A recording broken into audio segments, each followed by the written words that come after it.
사랑하는 남성 여러분, 잠깐만 멈춰 서십시오.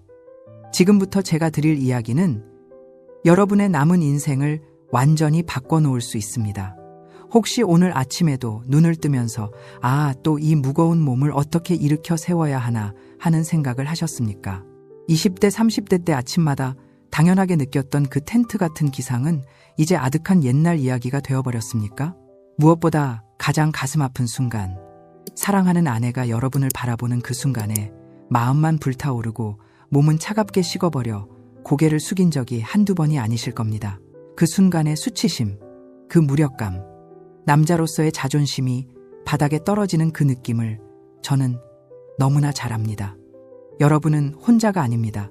하지만 여러분, 이 모든 것을 나이 탓으로만 돌리며 포기하고 계셨다면 오늘 제 이야기를 단 15분만 집중해서 들어보십시오.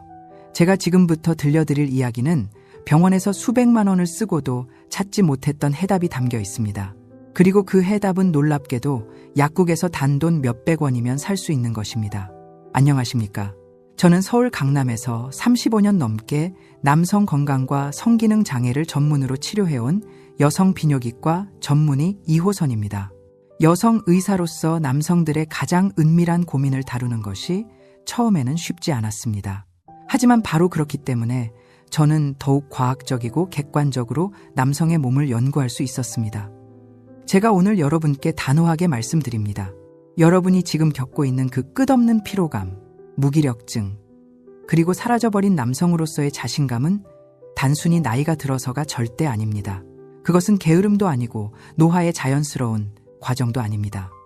그것은 여러분의 몸이 지금 이 순간 보내는 가장 처절하고 절박한 구조 신호입니다. 여러분, 비타민 B12라는 영양소에 대해 들어보셨습니까? 그거요? 그냥 종합 비타민에 다 들어있는 거 아니에요? 하고 생각하실 수도 있습니다.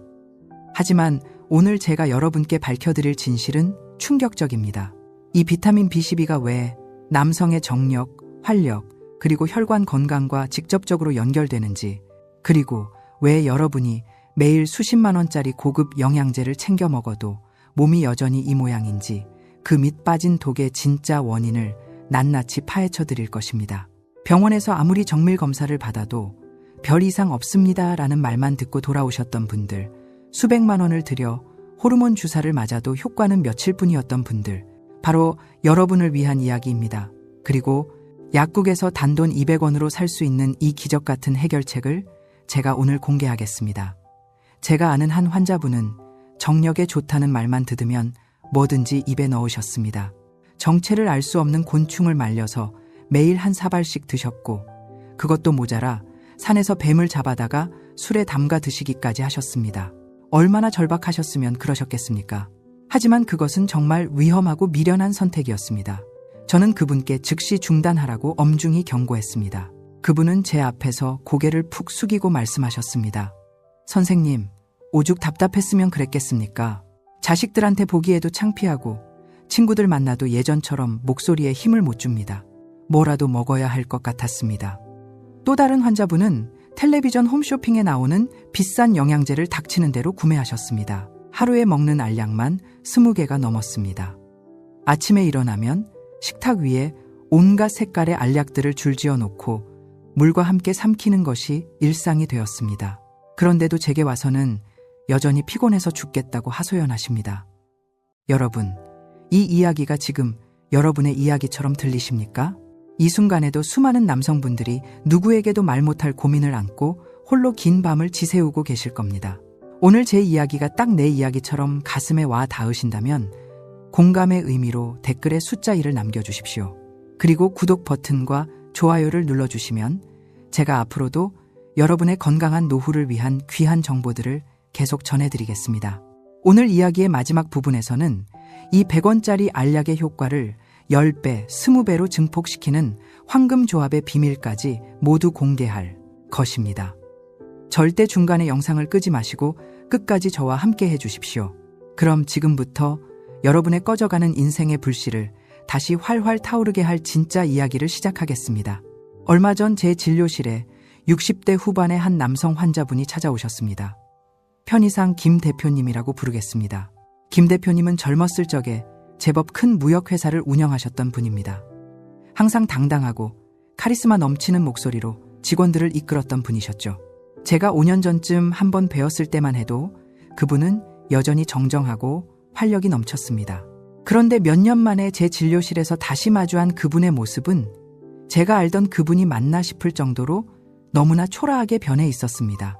잔뜩 움츠러든 어깨, 힘없이 질질 끌리는 발걸음, 그리고 무엇보다도 저와 눈을 제대로 마주치지 못하는 흐릿하고 생기 없는 눈빛이었습니다.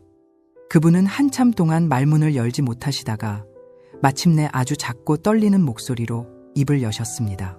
선생님, 솔직히 말씀드리면 요즘 사는 게 정말 재미가 없습니다. 아침에 눈을 뜨는 것 자체가 고역입니다. 밤새 잠을 자고 일어나도 잔 것 같지가 않고 온몸을 누군가가 밤새 두들겨 팬 것처럼 쑤시고 아픕니다. 제가 차분하게 물었습니다. 식사는 잘하고 계십니까? 운동은 좀 하시는지요? 그분은 고개를 천천히 좌우로 저으며 대답하셨습니다. 밥맛이 있어야 먹지요. 세상에 맛있는 게 하나도 없습니다. 그냥 억지로 입에 밀어 넣습니다. 운동이요? 내 몸 하나 제대로 일으킬 힘도 없는데 무슨 운동을 합니까? 아들 녀석이 효성이 지극해서 비싼 홍삼이다, 녹용이다, 계절마다 사다 바칩니다. 그걸 먹을 때는 잠깐 반짝하는 것 같은데 금방 도로 원점입니다. 정말 밑빠진 독에 물 붓기입니다. 그분의 목소리에는 깊은 좌절감과 무력감이 배어 있었습니다. 그 비싼 걸 먹는데도 전혀 효과가 없으니 아들 얼굴을 볼 때마다 미안하고 죄책감이 듭니다.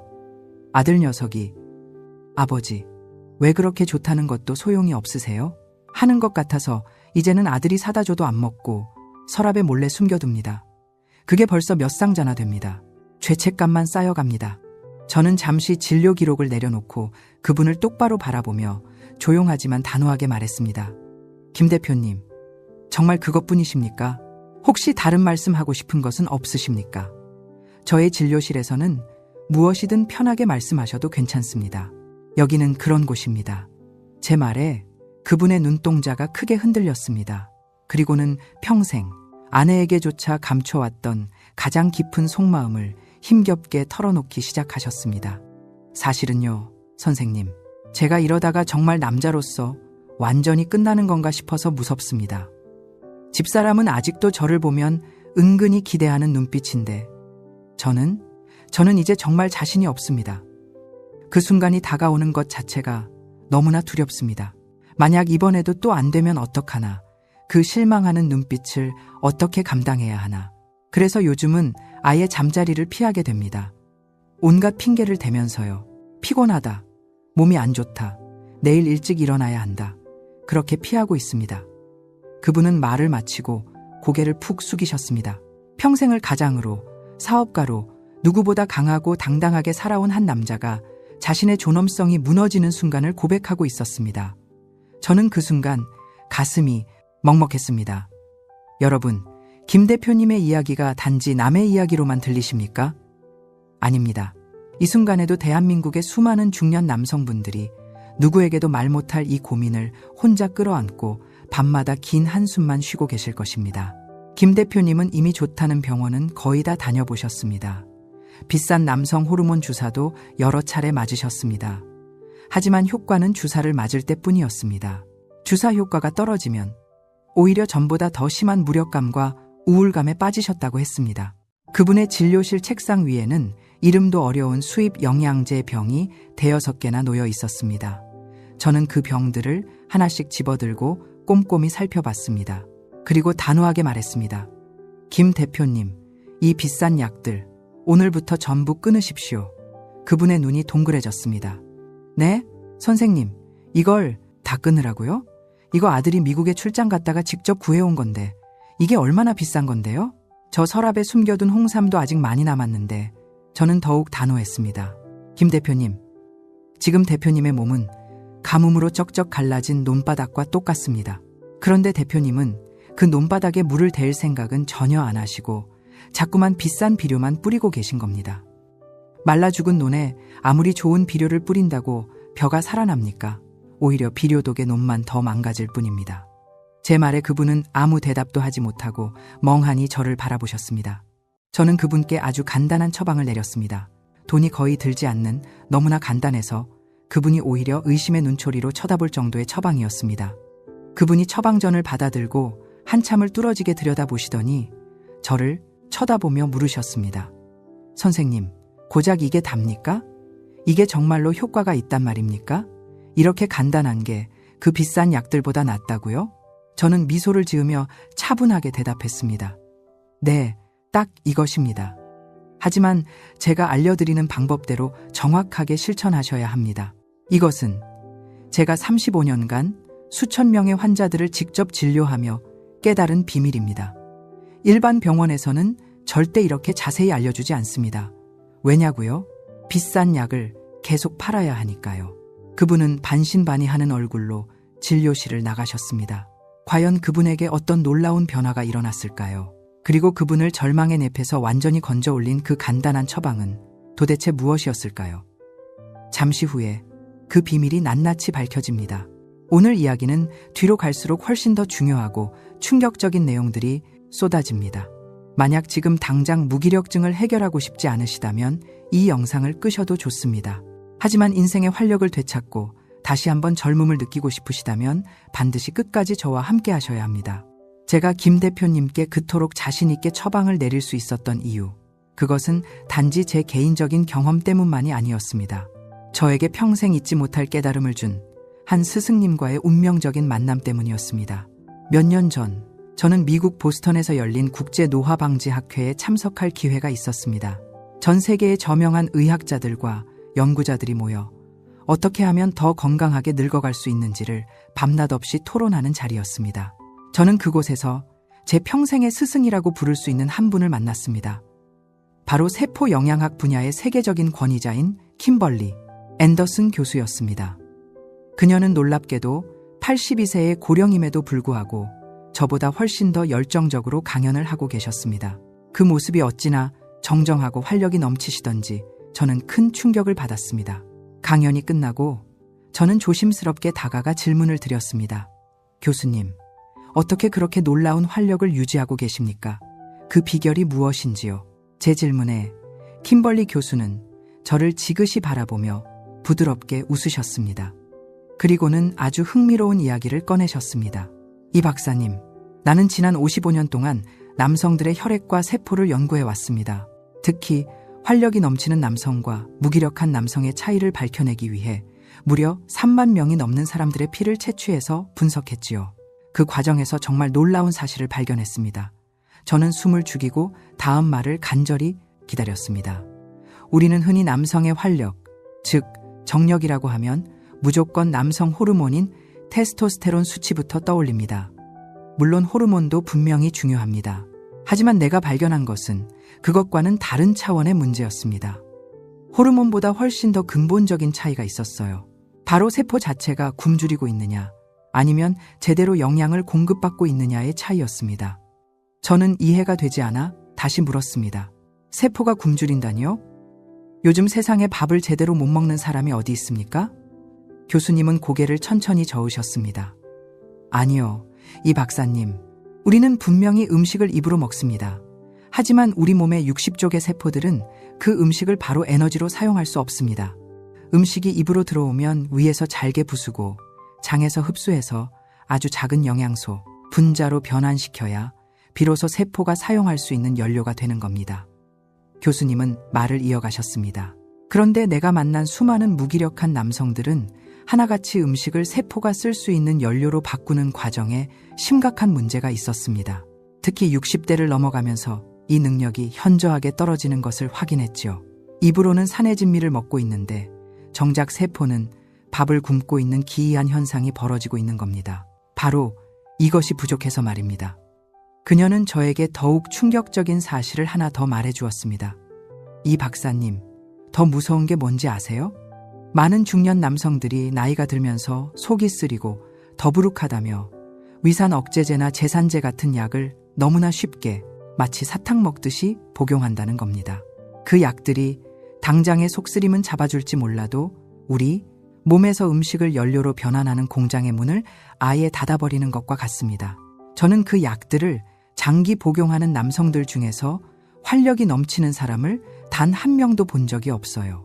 그들은 스스로 자신의 생명의 불씨를 꺼트리고 있는 겁니다. 킴벌리 교수의 그 말씀은 제 머리를 거대한 망치로 한 대 세게 내리친 것과 같은 엄청난 충격이었습니다. 네, 맞습니다. 우리는 너무 오랫동안 눈에 보이는 것, 즉 무엇을 먹느냐에만 집착해 왔습니다. 하지만 진짜 중요한 것은 내 몸이 그것을 얼마나 잘 흡수해서 쓸 수 있는 연료로 만드느냐였던 겁니다. 킴벌리 교수가 말한 이것, 그것이 바로 오늘 이야기의 핵심입니다. 김 대표님도 마찬가지였습니다. 그분은 비싼 홍삼과 녹용을 입에 쏟아부었지만 그분의 몸은 그것들을 제대로 흡수해서 연료로 만들 준비가 전혀 되어 있지 않았던 겁니다. 그렇다면 과연 무엇이 우리 몸의 이 중요한 연료 변환 과정을 가로막고 있었던 걸까요? 그리고 그 문제를 근본적으로 해결할 열쇠는 무엇일까요? 이제부터 그 누구도 명확하게 알려주지 않았던 우리 몸의 진짜 에너지 원리에 대해 낱낱이 파헤쳐 보겠습니다. 이 부분은 오늘 이야기에서 가장 핵심적이고 중요한 부분입니다. 이 원리를 제대로 이해하셔야만 왜 그 100원짜리 알약이 기적을 만들어내는지 스스로 깨닫게 되실 겁니다. 절대 채널을 돌리거나 영상을 끄지 마십시오. 여러분의 몸이 왜 그토록 끝없이 피곤하고 무기력한지 그 진짜 원인을 지금부터 최대한 알기 쉽게 설명해 드리겠습니다. 아무리 몸에 좋다는 음식을 먹어도, 아무리 비싼 영양제를 먹어도 전혀 효과가 없었던 이유, 그 범인은 바로 나이가 아니었습니다. 진짜 범인은 바로 여러분의 위장이 예전 같지 않기 때문입니다. 더 정확히 말하면 위에서 분비되는 위산이 심각하게 부족해졌기 때문입니다. 이게 무슨 말이냐고요? 자, 한번 상상해 보십시오. 여러분의 몸은 거대한 에너지 공장입니다. 그리고 입으로 들어오는 음식은 이 공장을 돌리는 원료이지요. 그런데 이 원료가 공장에 들어오면 가장 먼저 해야 하는 일이 있습니다. 바로 원료를 잘게 부수고 분해하는 일입니다. 이 역할을 하는 것이 바로 위산입니다. 위산은 아주 강력한 산성 물질로 단단한 고기든 질긴 채소든 모두 녹여서 우리 몸이 흡수할 수 있는 작은 영양소로 만들어줍니다. 특히 우리가 오늘 이야기할 핵심 영양소, 바로 비타민 B12라는 녀석이 있습니다. 이 비타민 B12는 주로 고기, 생선, 달걀, 유제품 같은 동물성 식품의 단백질과 아주 단단하게 결합되어 있습니다. 위산이 하는 가장 중요한 역할 중 하나가 바로 이 단백질과 꽁꽁 묶여 있는 비타민 B12를 떼어내는 일입니다. 강력한 위산이 들어가서 둘을 깨끗하게 분리시켜줘야 비로소 우리 몸이 비타민 B12가 들어왔구나 하고 인식해서 흡수할 수 있게 되는 겁니다. 하지만 비극은 바로 여기서 시작됩니다. 나이가 50대, 60대를 넘어가면 슬프게도 우리 몸의 모든 기능이 조금씩 떨어집니다. 위산 분비도 예외가 아닙니다. 젊었을 때 100이 나왔다면 지금은 겨우 30, 40밖에 나오지 않습니다. 심한 경우에는 20 이하로 떨어지기도 합니다. 자, 그럼 어떻게 될까요? 여러분이 큰맘 먹고 비싼 한우를 사서 드셨습니다. 그래, 오늘 몸보신 좀 제대로 하자 하고 말입니다.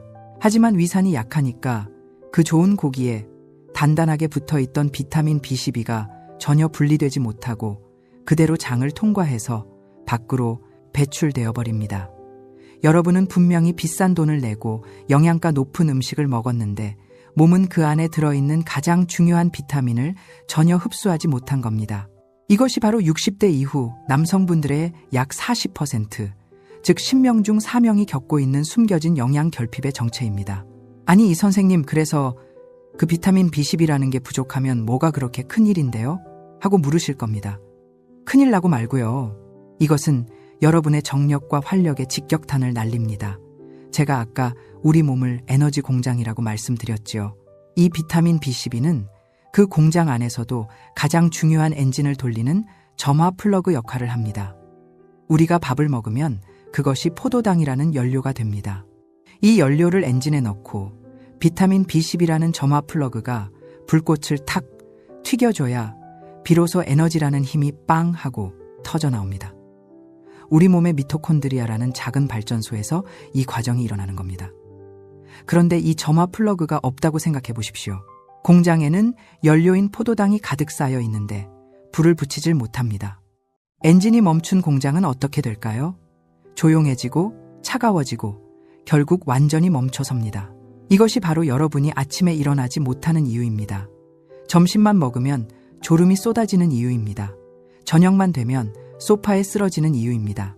몸에 연료는 가득한데 그것을 에너지로 만들지 못하고 있기 때문입니다. 여러분의 60조 개 세포가 지금 이 순간에도 굶주리고 있는 겁니다. 하지만 이게 끝이 아닙니다. 더 충격적이고 무서운 이야기가 남아 있습니다. 이 비타민 B12는 남성의 단단함을 결정하는 아주 중요한 물질을 만드는데도 필수적으로 쓰입니다. 남성이 남성답게 기능하려면 그 중요한 부위로 피가 아주 빠르고 강력하게 몰려야 합니다. 그러려면 그곳으로 가는 혈관이라는 문이 활짝 열려야 합니다. 이 문을 열어주는 마법 같은 열쇠가 있습니다. 우리 몸에서 스스로 만들어내는 산화질소 NO라는 기체입니다. 이 산화질소가 문 열어 하고 신호를 주면 혈관이 부드럽게 이완되면서 피가 콸콸 쏟아져 들어가는 겁니다. 그런데 이 중요한 산화질소를 만드는 핵심 재료가 무엇인지 아십니까? 네, 맞습니다. 또 이 녀석, 비타민 B12입니다. 더 정확히 말하면 비타민 B12는 우리 몸에서 아르기닌이라는 아미노산을 산화질소로 변환시키는 효소의 필수 보조 인자입니다. 이 과정이 원활하게 돌아가야만 혈관이 제때 열리고 피가 제대로 공급되는 겁니다. 이제 그림이 그려지십니까? 여러분이 나이가 들어 위산이 줄어들었습니다. 그래서 비싼 고기를 먹어도 비타민 B12를 제대로 흡수하지 못했습니다. 몸에 이 녀석이 부족해지니까 첫째로 에너지 공장의 엔진이 멈춰서 하루 종일 피곤하고 무기력해집니다. 그리고 둘째로 산화질소라는 혈관 문 열쇠를 충분히 만들지 못합니다. 그러니 혈관 문이 제대로 열리지 않고 아무리 마음이 원해도 피가 그곳으로 제대로 가지 못하는 겁니다. 비싼 발기부전약으로 억지로 피를 보내는 게 아니라 근본적인 혈관의 기능 자체가 약해지는 것입니다. 이것이 바로 여러분이 지금 겪고 있는 문제의 핵심입니다. 너무나 안타까운 일입니다. 많은 환자분들이 이 간단한 원리를 전혀 모르고 수백만 원, 수천만 원을 엉뚱한 곳에 낭비하고 계십니다. 이제 여러분은 그 진짜 원인을 정확하게 알게 되셨습니다. 여러분은 이미 수천만 원을 버신 겁니다. 그렇다면 이 꽉 막힌 순환 고리를 어떻게 뚫어야 할까요? 이 꺼진 점화 플러그를 어떻게 다시 켤 수 있을까요? 다음 이야기에서는 제가 김 대표님께 처방했던 그리고 제 모든 환자분들에게 자신 있게 권하는 그 100원짜리 기적의 정체를 정확하게 공개하겠습니다. 이건 제가 오늘 특별히 끝까지 시청해 주시는 여러분께만 드리는 귀한 정보입니다. 돈을 주고도 듣기 어려운 이야기이니 한 글자도 놓치지 마십시오. 자, 이제 여러분의 꺼진 엔진을 다시 맵니다. 여러분의 그 지긋지긋한 무기력감을 단번에 날려버리고 잃어버렸던 남성으로서의 자신감을 되찾아줄 그 100원짜리 알약의 정체를 지금 공개합니다. 제가 김 대표님께 비싼 약 다 버리시오. 대신 이것 하나만 드십시오라고 처방한 것. 그것은 바로 약국에서 파는 가장 평범한 비타민 B12 단일 제제였습니다. 아니, 이 선생님, 그게 다예요? 저는 또 뭔가 특별한 거라고. 저 그런 거 종합 비타민으로 매일 먹고 있는데요. 아마 이렇게 소리치시는 분들 분명히 계실 겁니다. 절대 그렇지 않습니다. 여러분이 지금 드시고 있는 그 종합 비타민과는 완전히 차원이 다릅니다. 제가 아까 뭐라고 말씀드렸습니까? 밑 빠진 독에 물 붓기라고 했습니다. 가뭄이 든 논에 비료 뿌리기라고 했습니다. 여러분이 드시는 종합 비타민에 들어있는 그 미미한 양으로는 지금 쩍쩍 갈라진 여러분의 몸을 절대 채울 수 없습니다. 그것은 불난 집에 물총을 쏘는 격입니다. 종합 비타민에 들어있는 비타민 B12 용량은 이미 건강한 사람이 그 상태를 유지하기 위한 최소 용량입니다. 지금 여러분처럼 심각한 결핍 상태에 빠진 분들에게는 턱없이 말도 안 되게 부족합니다. 지금 여러분의 몸은 이 영양소가 심각하게 결핍된 상태입니다. 이럴 때는 유지가 아니라 치료가 필요합니다. 그래서 제가 제 환자분들에게 드리는 처방은 완전히 다릅니다.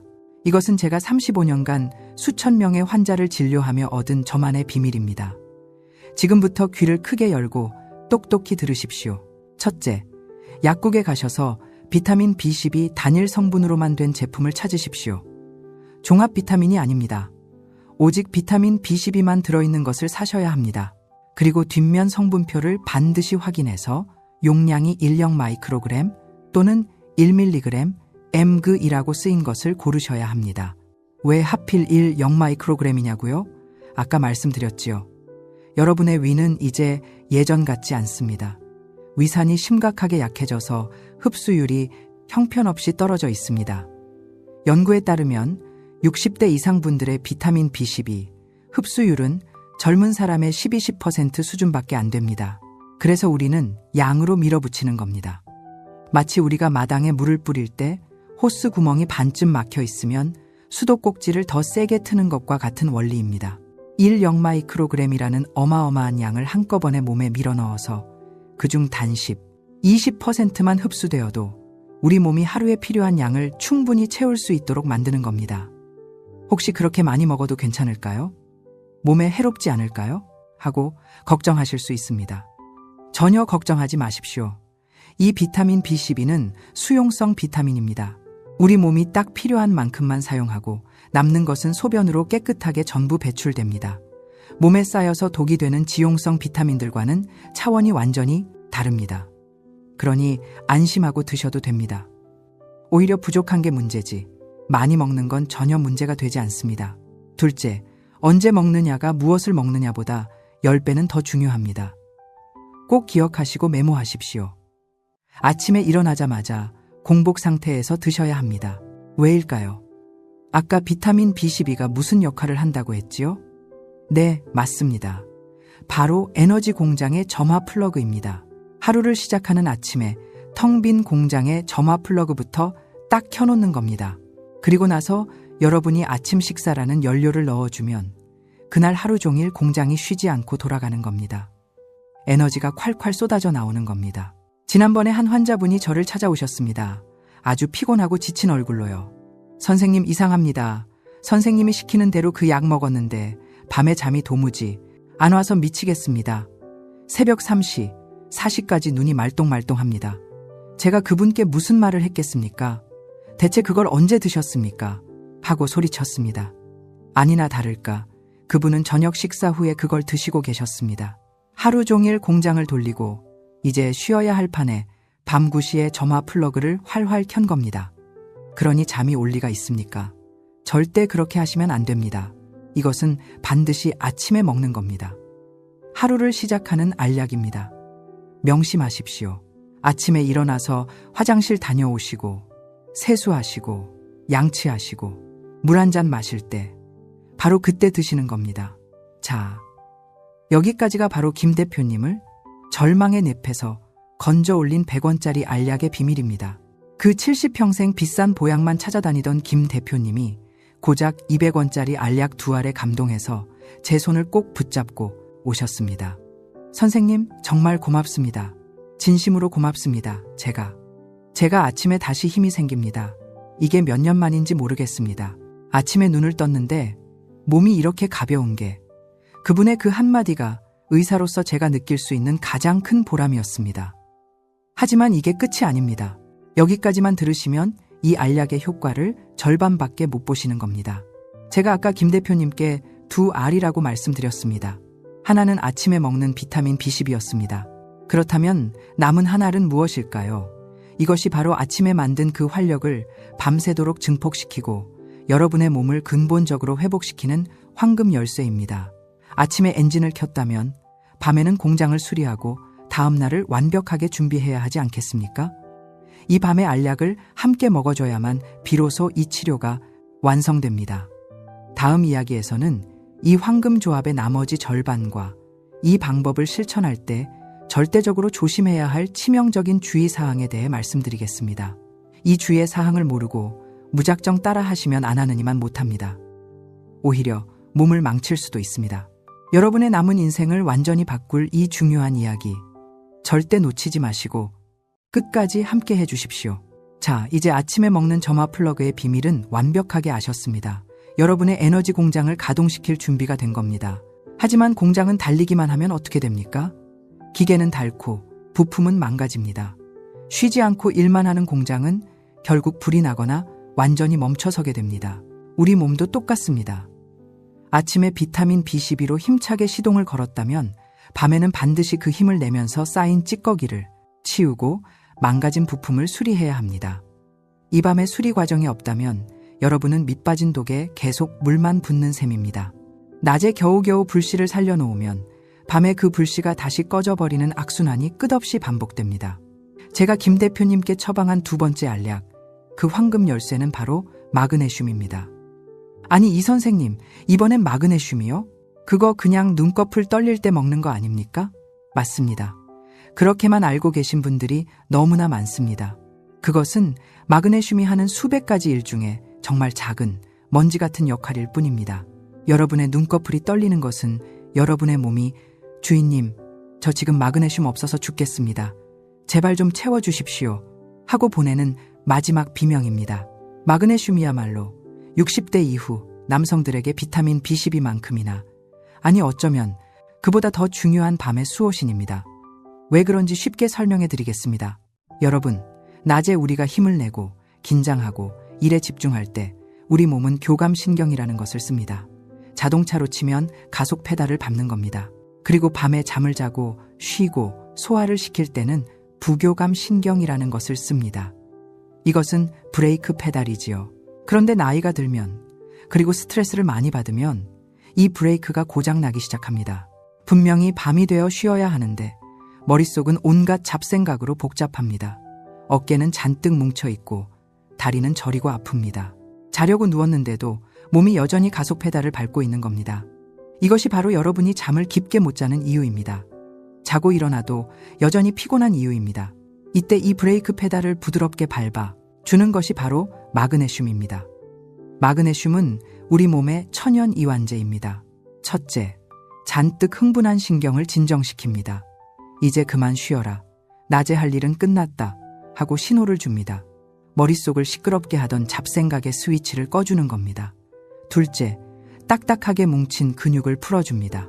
하루 종일 긴장해 있던 어깨, 등, 다리 근육을 부드럽게 이완시켜 몸이 편안하게 잠에 들 수 있도록 만듭니다. 밤에 자다가 종아리에 쥐가 나서 깨는 분들, 전부 마그네슘 부족입니다. 셋째, 그리고 이것이 정말 중요합니다. 마그네슘은 혈관을 이완시킵니다. 아까 아침에 먹은 비타민 B12가 산화질소라는 열쇠를 만든다고 했지요.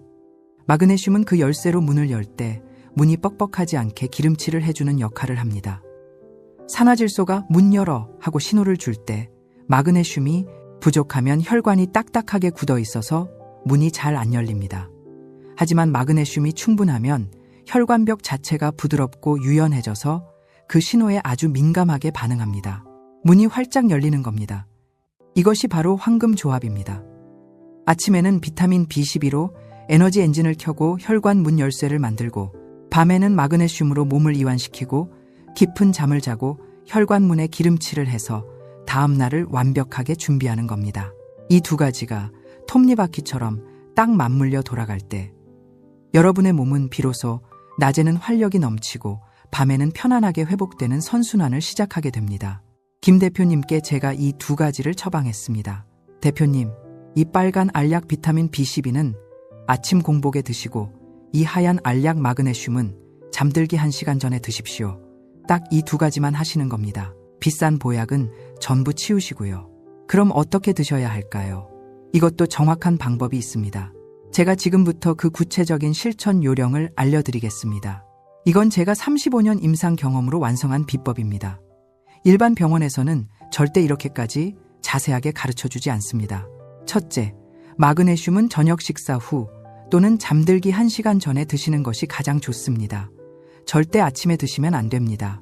왜냐고요? 몸이 이완되어서 낮에 꾸벅꾸벅 졸릴 수가 있습니다. 이건 밤의 알약입니다. 밤에만 드셔야 합니다. 둘째, 용량입니다.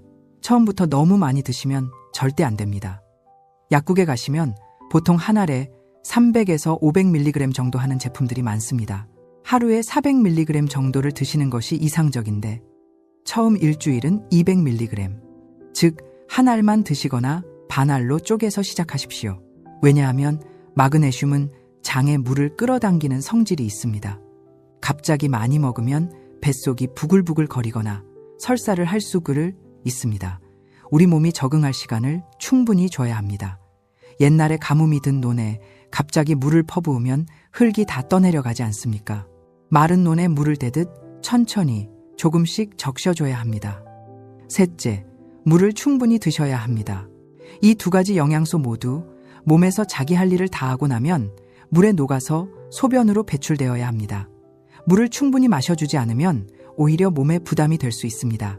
특히 아침에 비타민 B12 드실 때 물 한 잔, 그리고 잠들기 전 마그네슘 드실 때 물 한 잔, 이것을 꼭 지키십시오. 하루에 최소 1.5리터에서 2리터 정도의 물을 마시는 것이 좋습니다. 김 대표님은 제 말을 정확하게 그대로 따랐습니다. 그 결과는 정말 놀라웠습니다. 불과 일주일 만에 그분을 괴롭히던 심각한 불면증이 사라졌습니다. 본인 말로는 머리만 베개에 대면 잠드는 게 얼마만인지 모르겠다며 어린아이처럼 좋아하셨습니다. 그리고 2주일이 지나자 아침에 그분을 짓누르던 그 끔찍한 무기력감이 사라지기 시작했습니다. 한 달 뒤 그분은 완전히 다른 사람이 되어 제 진료실에 들어오셨습니다. 어깨는 쫙 펴지고 목소리에는 힘이 돌아와 있었으며 무엇보다 눈빛이 살아 있었습니다. 선생님, 기적이 일어났습니다. 제가 아침에 다시 남자가 된 기분입니다. 그분의 그 한마디가 모든 것을 말해 주었습니다.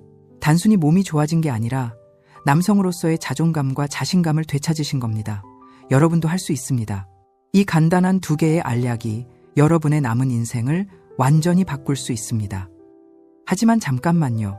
제가 아직 말씀드리지 않은 아주 중요하고 치명적인 주의사항이 남아 있습니다.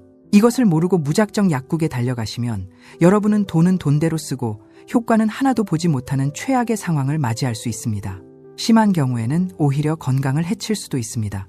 다음 장에서는 여러분이 약국에서 절대 사지 말아야 할 이것과 이 방법을 절대 시도하면 안 되는 단 한 부류의 사람들에 대해 말씀드리겠습니다. 이것은 여러분의 안전과 생명에 직결된 이야기입니다. 절대 놓치지 마십시오. 자, 여러분은 이제 아침에 점화 플러그와 밤의 수리공이라는 2가지 강력한 무기를 얻었습니다. 하지만 무기는 쓰는 사람에 따라 약이 되기도 하고 독이 되기도 합니다. 제가 지금부터 드리는 말씀은 여러분이 이 무기를 독이 아닌 약으로 쓰기 위해 반드시 지켜야 할 철칙입니다. 이것을 무시하시면 안 하느니만 못합니다. 저는 분명히 경고했습니다. 나중에 몰랐다고 하지 마십시오. 첫째, 가장 치명적인 주의사항입니다. 약국에 가셔서 마그네슘을 찾으실 때 반드시 뒷면 성분표를 보시고 산화마그네슘이라고 쓰여 있는 것은 절대 피하십시오. 제가 다시 한번 강력하게 말씀드립니다. 산화마그네슘은 절대 사지 마십시오. 왜냐고요?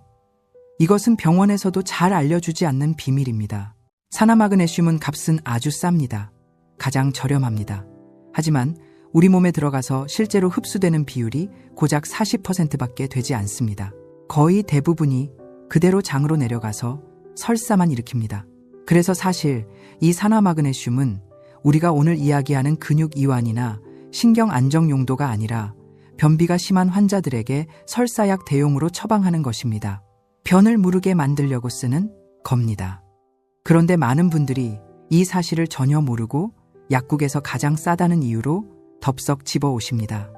그리고는 며칠 동안 설사로 고생하시다가 저를 찾아오십니다. 선생님, 이거 먹고 죽는 줄 알았습니다. 뱃속이 난리가 났습니다. 화장실만 들락날락했습니다. 얼마나 안타까운 일입니까? 여러분은 이완제를 사러 가신 거지 설사약을 사러 가신 게 아닙니다.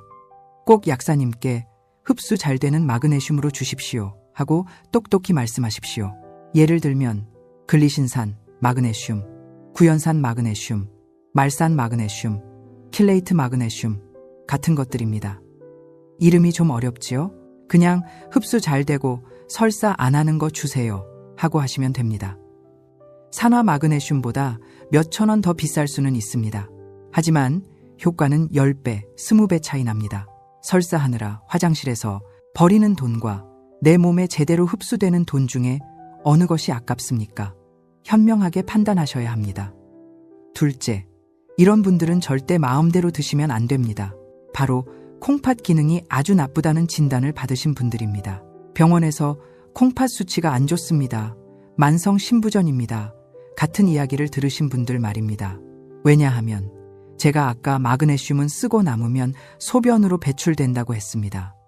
그런데 콩팥은 우리 몸의 하수 처리장입니다. 이 하수 처리장이 심각하게 고장나면 쓰고 남은 마그네슘이 몸 밖으로 나가지 못하고 피 속에 계속 쌓이게 됩니다. 이것은 아주 위험한 상황을 만들 수 있습니다. 심장 박동이 불규칙해지거나 심한 경우 생명이 위험할 수도 있습니다. 물론 콩팥이 조금 안 좋다고 해서 바로 문제가 생기는 것은 아닙니다. 하지만 아주 심하게 나쁘신 분들, 특히 투석을 받고 계시거나 크레아티닌 수치가 3 이상으로 높으신 분들은 반드시 저와 같은 전문의나 여러분의 주치의와 먼저 상의를 하셔야 합니다.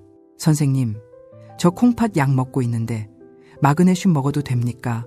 하고 꼭 물어보십시오. 이것은 여러분의 생명과 관련된 약속입니다. 절대 가볍게 여기지 마십시오. 셋째, 또 다른 주의가 필요한 분들입니다. 바로 당뇨약을 드시는 분들입니다. 혹시 지금 이 방송을 들으시는 분들 중에 수년째 당뇨약을 드시고 계신 분이 있습니까? 그런데 이상하게도 나는 당뇨 관리는 잘 되는데 몸은 왜 이렇게 피곤하고 기운이 없는지 모르겠다 하시는 분들 분명히 계실 겁니다. 바로 비타민 B12 결핍일 가능성이 아주 높습니다. 병원에서 가장 많이 처방하는 어떤 종류의 당뇨약, 특히 메트포르민이라는 약은 장에서 이 비타민 B12가 흡수되는 것을 아주 심각하게 방해합니다. 당뇨를 잡으려다가 몸의 에너지 엔진을 꺼버리고 있는 셈입니다. 이런 분들은 제가 말씀드린 0마이크로그램 알약으로도 부족할 수 있습니다. 아예 흡수 자체가 안 되니까요.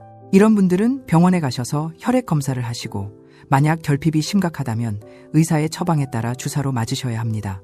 주사는 위와 장을 거치지 않고 바로 혈관으로 들어가기 때문에 흡수 문제가 전혀 없고 효과가 아주 빠릅니다.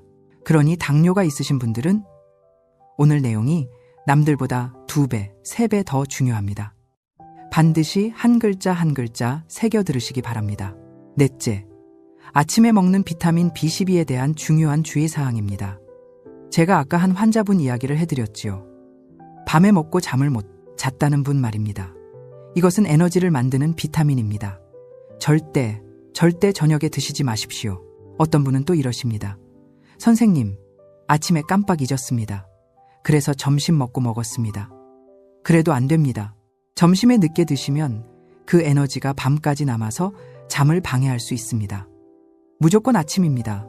차라리 하루 걸으시는 게 낫습니다. 아침에 일어나서 화장실 다녀오시고 양치하고 물 한 잔 마실 때 바로 그때 드십시오. 이것을 습관으로 만드셔야 합니다.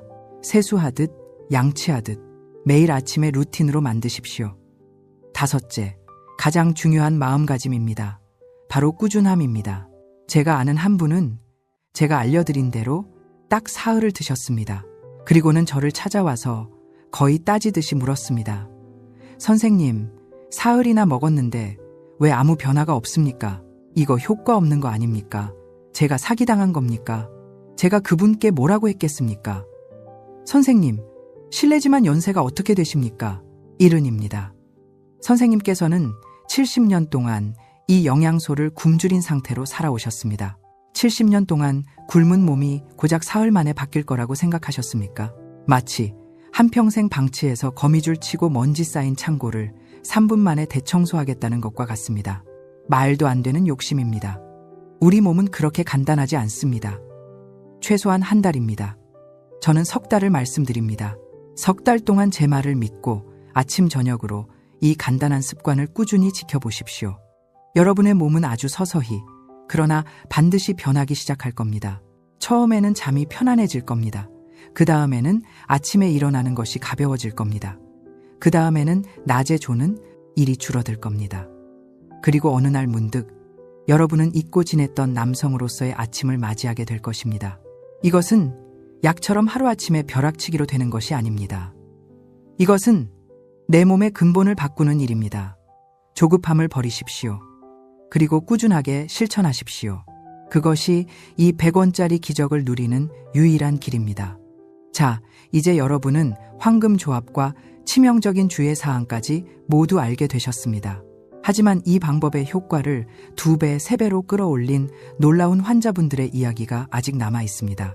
다음 장에서는 이 간단한 2알의 약과 더불어 단 한 가지 습관을 추가해서 그야말로 제2의 청춘을 맞이한 분들의 놀라운 사례를 소개해드리겠습니다. 이분들의 이야기는 여러분에게 나도 할 수 있다는 아주 강력한 희망을 줄 것입니다. 절대 다른 곳 가지 마시고 저와 끝까지 함께 해주십시오.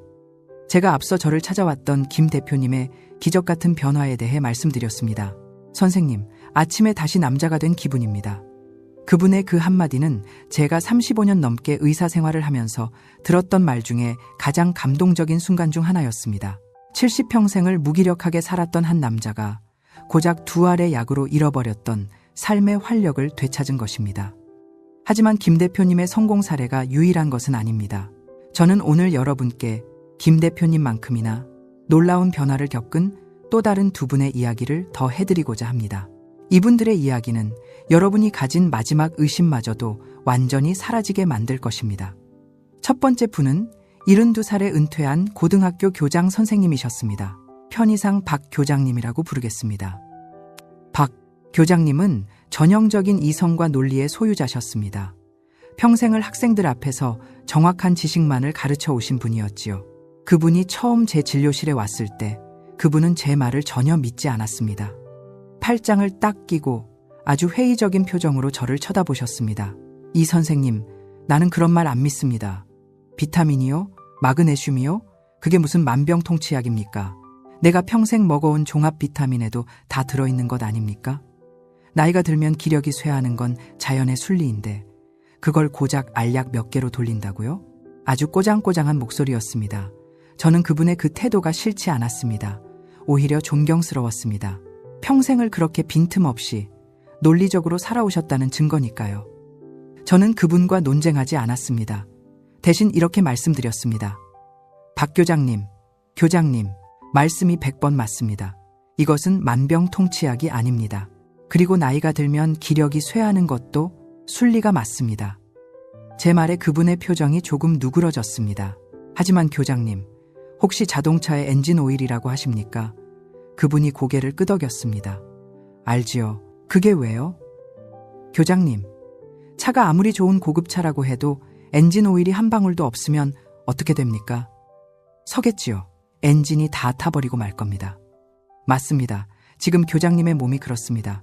교장님의 몸은 여전히 훌륭한 고급차입니다. 그런데 엔진 오일에 해당하는 가장 기본적인 윤활유, 즉 비타민 B12와 마그네슘이 바닥난 상태입니다. 저는 지금 교장님께 만병통치약을 드리려는 게 아닙니다. 그저 교장님 몸에 엔진 오일을 좀 채워드리려는 겁니다. 제 비유에 그분은 처음으로 팔짱을 풀었습니다. 엔진 오일이라. 그 말은 일리가 있군요. 그러니 교장님, 저를 속인다 생각하시고 딱 한 달만 제가 시키는 대로 해보시지 않겠습니까? 비싼 돈 드는 것도 아닙니다. 그리고 한 달 뒤에도 아무 변화가 없으시면 그때는 제가 교장님께 정식으로 사과드리겠습니다. 저의 당당한 제안에 그분은 마지못해 고개를 끄덕였습니다. 그렇게 한 달이 지났습니다. 진료실 문이 열리고 박 교장님이 들어오시는데 저는 제 눈을 의심했습니다. 그 꼬장꼬장하고 회의적이었던 표정은 온데간데 없고 얼굴 가득 환한 미소를 짓고 계셨습니다. 그분이 제 앞에 앉자마자 두 손으로 제 손을 덥석 잡았습니다. 이 선생님, 내가 졌습니다. 내가 정말 오만했습니다. 네? 그게 무슨 말씀이십니까? 내가 이 선생님 말을 듣고 딱 한 달 동안 아침 저녁으로 그걸 먹어 봤습니다.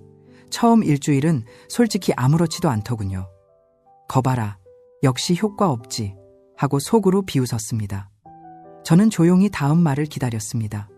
그런데 열흘쯤 지났을까요? 아침에 눈을 뜨는데 이상하게 머리가 아주 맑았습니다. 내가 평생 아침잠이 많아서 신문도 오후에나 읽던 사람입니다. 그런데 그날은 아침 7시에 눈이 번쩍 뜨이는데 정신이 너무나 또렷한 겁니다. 그분의 목소리가 조금씩 떨리기 시작했습니다. 그리고 이 선생님, 내가 부끄러운 얘긴데 사실 지난 몇 년간 아침에 텐트라는 걸 쳐본 적이 없습니다. 그런데 그날 아침에 내가 다시 젊은 시절로 돌아간 기분이었습니다. 이게 얼마만인지 정말 눈물이 핑 돌더군요. 평생을 이성으로 살아온 한 남자가 자신의 몸에서 일어난 순리라고 믿었던 변화가 사실은 결핍이었다는 것을 깨닫는 순간이었습니다. 두 번째 분은 이제 막 환갑을 넘기신 최 사장님 이야기입니다. 최 사장님은 여전히 현역에서 큰 한식당을 운영하시는 분이었습니다. 문제는 엄청난 스트레스였습니다. 선생님, 저는 잠시도 쉴 틈이 없습니다. 아침부터 밤까지 온갖 손님들 상대하고 직원들 관리하고 매일 밤 잠자리에 들면 온몸이 청은망은입니다. 문제는 잠이 안 온다는 겁니다. 머릿속에서는 내일 처리할 일, 오늘 실수한 일들이 뒤엉켜서 뜬 눈으로 밤을 새우기 일쑤입니다. 전형적인 교감신경 과부하 상태였습니다. 가속 페달을 밤새도록 밟고 계신 거였죠. 그러다 보니 선생님, 만사가 귀찮습니다. 집사람이 옆에 와도 아무 느낌이 없습니다. 오히려 귀찮고 나 좀 내버려둬 하는 생각만 듭니다. 이러다 정말 큰일 나겠다 싶어서 찾아왔습니다. 저는 이분께 다른 처방은 하지 않았습니다. 오직 밤의 알약, 마그네슘의 용량을 다른 분들보다 조금 더 늘려서 처방했습니다. 사장님은 지금 몸이 너무 흥분해 있습니다. 그리고 비타민 B12는 아침에 딱 한 알만 드십시오. 더 드시면 안 됩니다. 그리고 이틀 뒤 최 사장님이 헐레벌떡 진료실로 뛰어들어왔습니다. 선생님, 대단합니다. 이거 혹시 수면제입니까? 아닙니다. 왜 그러십니까? 아니, 제가 이거 먹은 첫날부터 누가 저를 때려서 기절시킨 것처럼 잠이 들었습니다. 그리고 아침에 눈을 뜨니까 세상에 알람이 울릴 때까지 한 번도 안 깬 겁니다. 제가 몇 년 만에 이런 꿀잠을 잤는지 모릅니다. 그분의 흥분은 거기서 그치지 않았습니다. 그런데요, 선생님, 더 신기한 게 있습니다. 잠만 잘 잔 게 아닙니다. 낮에 그렇게 저를 괴롭히던 짜증이 줄었습니다. 직원들이 실수를 해도 예전처럼 불같이 화가 나는 게 아니라 그럴 수도 있지 하고 넘어가지더군요. 그렇습니다. 마그네슘은 천연신경 안정제이기도 합니다. 그분의 예민하고 날카로웠던 신경을 부드럽게 감싸준 겁니다. 그분은 머리를 긁적이며 쑥스럽게 웃었습니다. 그리고 선생님, 마음이 편안해지니까 그 저녁에 집사람 얼굴도 예뻐 보이더군요. 하하하, 이 두 분의 이야기가 무엇을 말해줍니까? 여러분이 겪는 문제는 단지 정력 하나만의 문제가 아니라는 겁니다. 그것은 여러분의 수면, 신경, 에너지, 삶의 질 전체와 연결된 문제입니다. 이 간단한 두 알의 약은 단지 남성의 그 부위 하나에만 작용하는 것이 아닙니다. 여러분의 몸 전체를 그 근본부터 바로잡아주는 마스터 키입니다. 이제 여러분은 나도 할 수 있다는 확신이 드실 겁니다. 그런데 말입니다. 제가 오늘 이 방송을 끝까지 시청해주신 여러분께만 드리는 아주 특별한 선물이 하나 남아 있습니다. 이 두 알의 효과를 그야말로 폭발적으로 증폭시키는, 제가 활력의 샘이라고 부르는 또 하나의 놀라운 비밀입니다. 다음 장에서는 이 두 가지 알약과 더불어 여러분의 혈관을 깨끗하게 청소하고 피를 맑게 만들어서 그 효과를 완성시키는 또 하나의 기적에 대해 말씀드리겠습니다. 이것은 오늘 이야기의 클라이맥스입니다. 절대 놓치지 마십시오. 자, 우리는 이제 엔진을 켜는 법과 공장을 수리하는 법을 완벽하게 배웠습니다. 아침에 비타민 B12로 시동을 걸고 밤에 마그네슘으로 몸을 쉬게 합니다. 이것만으로도 앞서 말씀드린 환자분들처럼 놀라운 변화를 경험하실 수 있습니다. 하지만 저는 오늘 제 방송을 끝까지 믿고 시청해 주신 여러분께 35년 의사 생활의 진짜 비밀을 하나 더 알려드리고자 합니다. 이것은 병원에서도 절대 알려주지 않는, 돈을 주고도 듣기 어려운 귀한 이야기입니다. 엔진을 켜고 공장을 수리해도 만약 연료가 지나가는 통로가 꽉 막혀 있다면 어떻게 될까요? 자동차에 비유해 볼까요? 새 엔진을 달고 밤새도록 차를 완벽하게 정비했습니다. 그런데 연료 호스 안에 찌꺼기가 가득 끼어 있어서 연료가 엔진까지 제대로 가지 못합니다. 그럼 그 차가 힘을 낼 수 있을까요? 못 냅니다. 우리 몸도 똑같습니다. 여러분이 그토록 원하시는 남성의 힘이란 결국 피입니다. 피가 얼마나 빠르고 강하게 그곳으로 몰리느냐의 싸움입니다. 그런데 그 피가 지나가는 길, 즉 혈관이 찌꺼기로 꽉 막혀 있다면 어떻겠습니까? 아무리 아침에 비타민 B12를 먹고 산화질소라는 문 열쇠를 만들어도, 아무리 밤에 마그네슘을 먹고 혈관문에 기름칠을 해도 정작 그 문으로 지나가야 할 피 자체가 끈적끈적하고 그 길이 좁아져 있다면 힘을 낼 수가 없는 겁니다.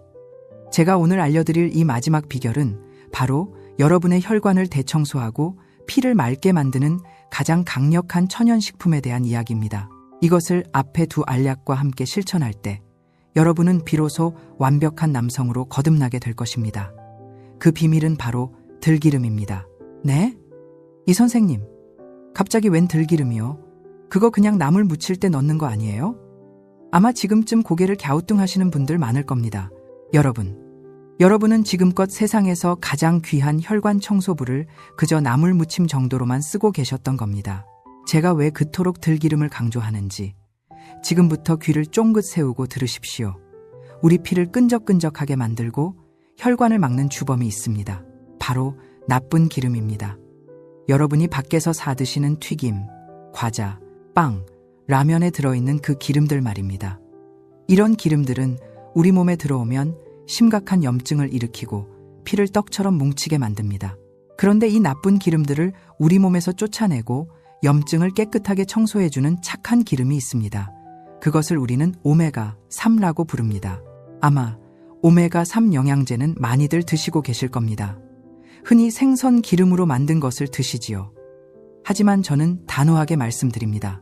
그 어떤 비싼 수입 영양제보다 신선한 들기름 한 숟가락이 100배, 1000배 낫습니다.